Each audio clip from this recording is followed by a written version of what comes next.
Worry has a quiet way of convincing you that it is helping. It whispers that if you think long enough, analyze deeply enough, and replay every possible outcome carefully enough, you can prevent pain before it arrives. It disguises itself as responsibility. It feels like preparation. It feels like maturity.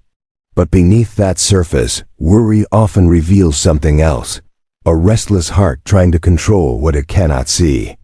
And the more you feed it, the stronger it becomes. There is a difference between thoughtful planning and anxious overthinking. Planning looks at what is known and takes reasonable action. Worry fixates on what is unknown and tries to conquer it mentally. Planning ends with movement. Worry loops without resolution. And if you are honest, you know the feeling of that loop. The same conversation replayed in your mind. The same decision examined from every angle. The same fear projected into 10 different futures. You tell yourself that clarity will come if you just think a little longer. But clarity rarely arrives through panic-driven repetition. The Book of Proverbs speaks directly into this restless pattern, not by offering empty reassurance, but by reshaping how you understand control and trust. One of the clearest verses for the anxious mind is found in Proverbs 12:25. Anxiety in a man's heart weighs him down, but a good word makes him glad. Notice the honesty of that statement. Anxiety weighs you down. It is heavy. It is not neutral. It does not empower you. It drains you. It slows you. It clouds your thinking rather than sharpening it. The verse does not pretend anxiety is harmless. It acknowledges its burden. Think about how worry feels physically. Tightness in the chest, restlessness in the body, difficulty sleeping. The mind racing even when the environment is quiet. Anxiety does not energize. It exhausts. It pulls your focus inward until every small uncertainty becomes magnified. And the more you rehearse fearful possibilities, the heavier your internal world becomes. That weight changes how you see everything. Neutral situations feel threatening. Delays feel catastrophic. Silence feels ominous. But Proverbs does not stop at diagnosing the weight. It introduces contrast. A good word makes him glad. Words shape internal reality. The anxious mind often speaks to itself harshly, predicting worst-case scenarios and rehearsing failure. A good word interrupts that spiral, not a shallow cliché. Not denial of reality, but truth spoken into distortion. Wisdom applied to fear. When your internal dialogue says, "If this goes wrong, everything falls apart," a good word counters with perspective. When your mind insists, "You cannot handle this," a good word reminds you of past faithfulness, resilience, and divine guidance. Worry thrives in isolation. It grows strongest when left unchallenged inside your own head.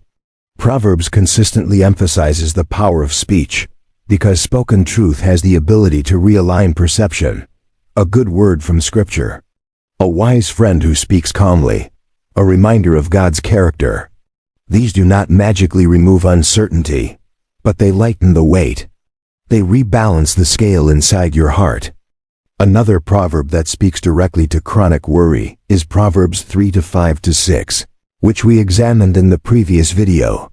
Trust in the Lord with all your heart, and lean not on your own understanding. The anxious mind leans heavily on its own understanding. It believes that if it can just calculate every outcome, it will finally relax. But the irony is that overcalculation increases instability, because the more scenarios you imagine, the more variables appear. And the more variables appear, the less certain you feel. Worry often reveals misplaced trust. Not in the sense that you do not believe in God, but in the sense that you are trying to secure peace through mental control rather than relational trust. You want guarantees. You want visible assurance. You want to see the entire staircase before taking the first step. But life rarely unfolds that way. There are always unknowns. There are always hidden factors. If your peace depends on total clarity, it will remain fragile. Trust does not eliminate thinking. It relocates security. When you trust in the Lord with all your heart, You acknowledge that your understanding is limited. You stop demanding omniscience from yourself. You stop punishing yourself for not foreseeing every possibility. You accept that you are finite. That acceptance alone reduces pressure, because much of anxiety comes from expecting yourself to be more than human. There's also Proverbs 16:3. Commit your work to the Lord, and your plans will be established. Notice the sequence. Commit first. Establishment follows. The anxious mind reverses it. It wants establishment first, certainty, confirmation, visible outcome, and then it will commit. But wisdom invites you to surrender before you see stability. That surrender is uncomfortable because it requires releasing the illusion of control. Yet control was never truly yours to begin with. You influence outcomes, yes. You make choices, yes. But you do not govern every external factor. When you commit your work to the Lord, you transfer ultimate responsibility. You still act. You still prepare. But you acknowledge that the final shaping of your path is not solely dependent on your flawless execution.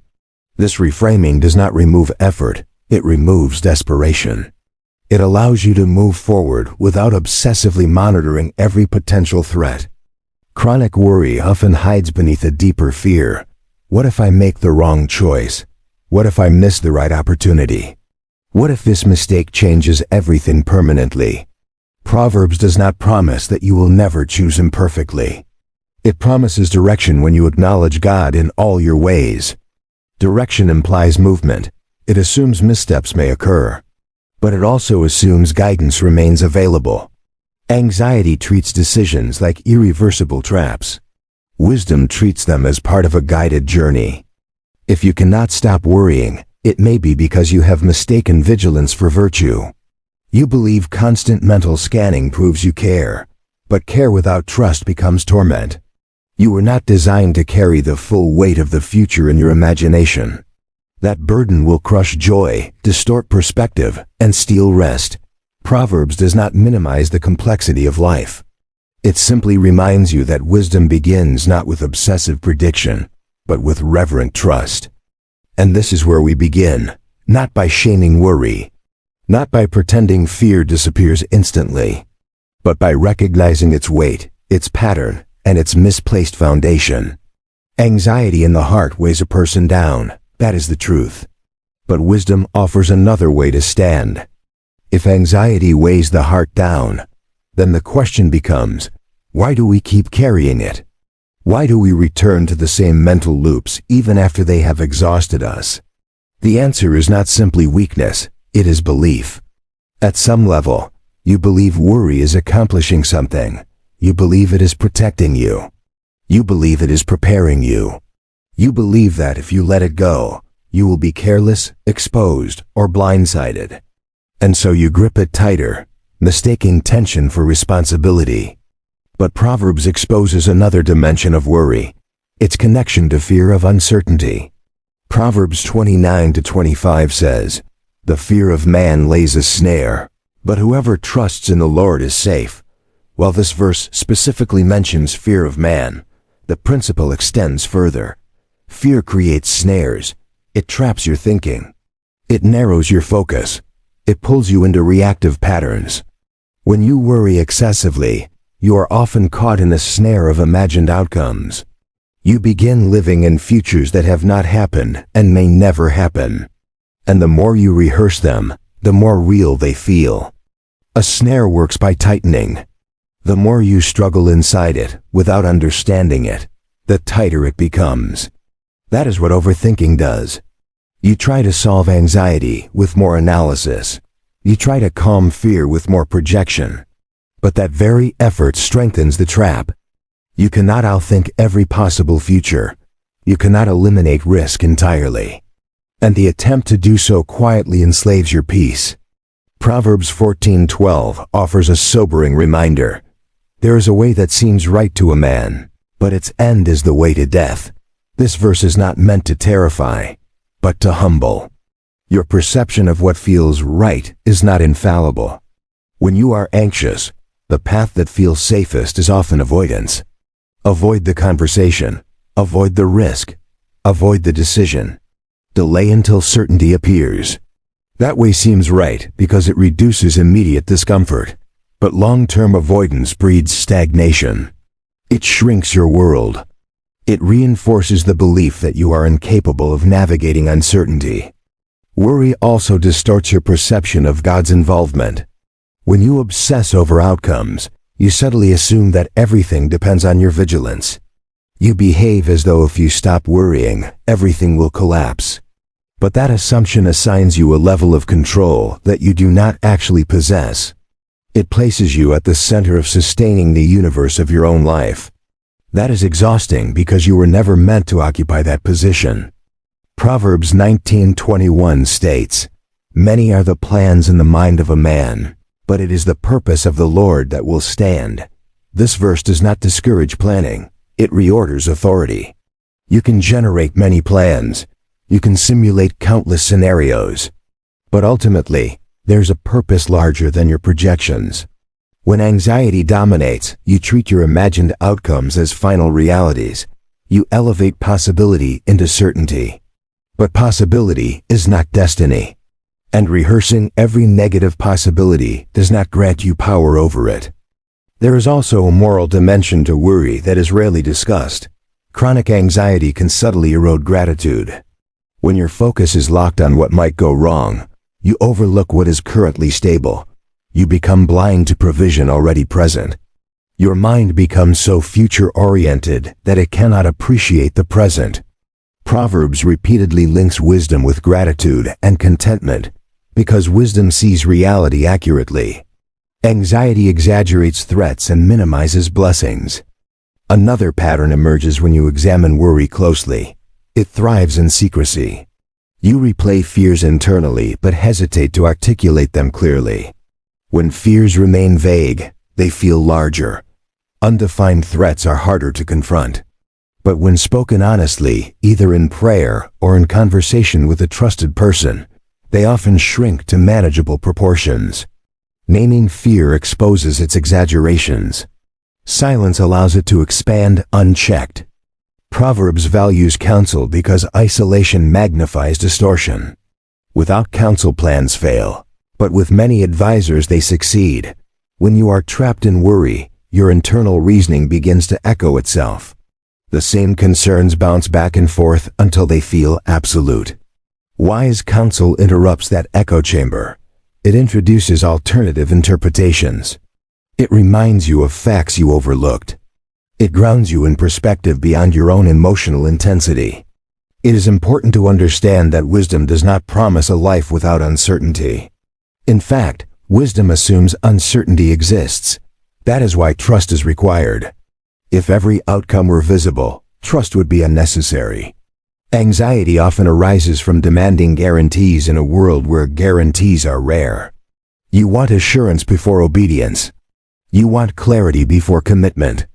But Proverbs suggests that stability grows not from eliminating unknowns, but from anchoring yourself in something constant despite unknowns. When you examine your worry carefully, you may discover that it is tied to identity.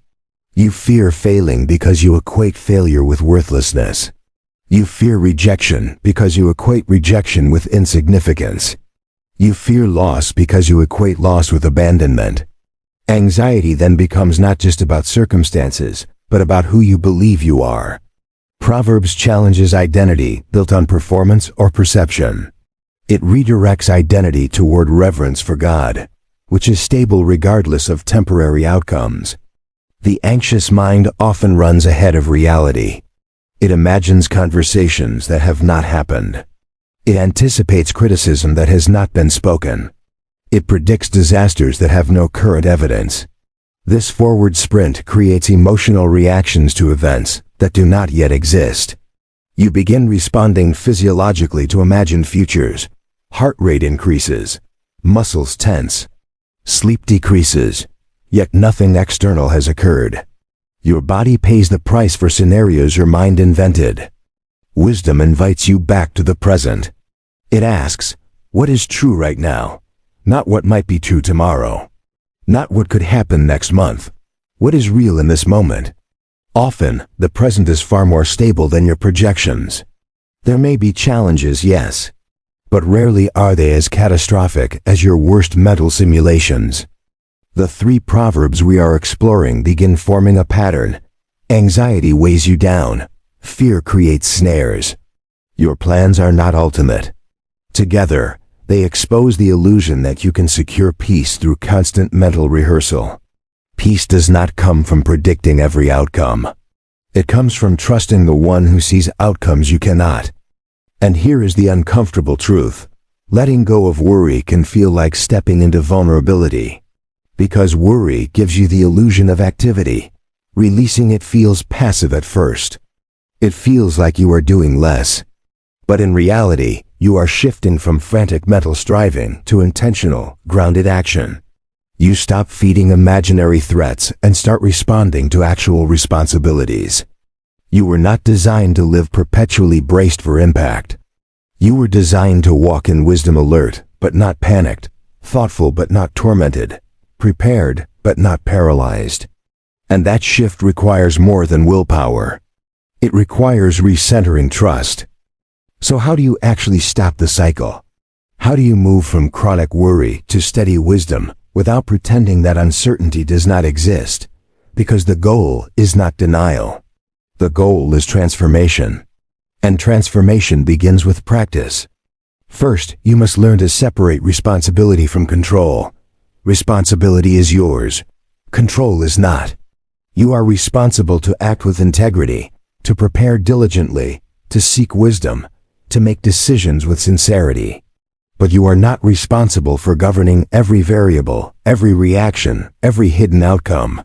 When you blur that line, anxiety multiplies. When you clarify it, peace begins to grow. Each time you feel worry rising, ask yourself, is this something I am responsible to act on right now, or am I trying to control what is beyond me? That single question can interrupt hours of mental spiraling. Second, replace mental repetition with written clarity. Worry thrives in vague internal loops. But when you write down exactly what you are afraid of, it often shrinks. Define it precisely. What exactly could happen? How likely is it? What evidence supports it? What evidence contradicts it? Then write down what is true right now. This practice forces your mind to move from emotional exaggeration to grounded evaluation. Proverbs values clarity because clarity exposes distortion. When fear is dragged into the light of reason and truth, it loses much of its intimidation. Third, create a daily habit of surrender before anxiety demands it. Do not wait until you are overwhelmed. Begin your day by consciously committing your plans to God. Name them specifically: the meeting, the conversation, the decision, the uncertainty. When you proactively surrender, you weaken anxiety's grip later. Because when fear tries to reclaim control, you can remind yourself, I already entrusted this. This is not mine to carry alone. Fourth, limit exposure to inputs that inflame a comparison and fear. Much modern anxiety is amplified by constant information, endless news cycles, social media highlights, metrics of other people's success. Proverbs emphasizes guarding your heart because what you consistently consume shapes perception. If you feed your mind instability all day, do not be surprised when it produces unrest at night. Wisdom sometimes looks like boundaries. It looks like choosing silence over noise, depth over constant updates. Fifth, act when action is available. Anxiety often paralyzes you with hypothetical futures. But there is almost always one small concrete step you can take in the present. Make the phone call, send the email, study the material, apologize, prepare. Movement disrupts rumination. It transforms abstract fear into tangible progress. Even imperfect action is often healthier than endless internal debate. And finally, learn to sit in uncertainty without labeling it danger. Not all unknowns are threats. Some are simply incomplete information. Your nervous system may react as if uncertainty equals catastrophe, but wisdom retrains that reaction. When you feel the discomfort of not knowing, instead of panicking, practice saying, I do not have the full picture yet, and that is okay. This is where trust matures. Not when everything is clear, but when it is not. Here is what begins to change when you apply these principles consistently. Your internal world becomes lighter. Not because problems disappear, but because you stop amplifying them unnecessarily. You begin to recognize when your thoughts are predictions rather than facts. You become aware of the moment anxiety shifts from preparation to obsession. And awareness gives you choice. Instead of being carried by every fearful thought, you learn to evaluate it. Over time, you also begin to notice something else. Many of the things you worried about never happened. And the things that did happen were not as devastating as you imagined. You handled them, you adapted, you learned. This realization builds quiet confidence, not in your ability to foresee everything, but in your ability to walk through what comes. That is different from self-trust rooted in pride. It is resilience rooted in experience and faith. Proverbs never promises a life without challenges. It promises wisdom for navigating them. Anxiety says, anticipate every threat. Wisdom says, walk faithfully through what arrives. Anxiety says, you must secure the future mentally. Wisdom says, commit your way to the Lord and take the next step. Anxiety tightens your chest and narrows your vision. Wisdom steadies your breathing and widens your perspective. If you cannot stop worrying, do not condemn yourself. Recognize the pattern. Identify the misplaced trust. And begin small corrections daily. Peace rarely arrives in one dramatic moment. It grows through repeated surrender, through repeated clarity, through repeated alignment with truth. The Book of Proverbs is not abstract philosophy. It is practical instruction for restless hearts, for overthinkers, for planners who cannot sleep, for people who care deeply and therefore fear deeply. It acknowledges the weight of anxiety but refuses to let it rule you. It redirects your focus from imagined futures to present faithfulness. As we continue this series, we will keep applying Proverbs to the real battles you face: anger, discipline, money, relationships, pride, fear. Not surface-level encouragement, but grounded wisdom you can practice immediately. If this message spoke directly to your struggle with worry, stay with this journey. Subscribe and continue walking through Proverbs with me. Because peace is not found in thinking harder. It is found in trusting deeper. And that is a path worth learning to walk.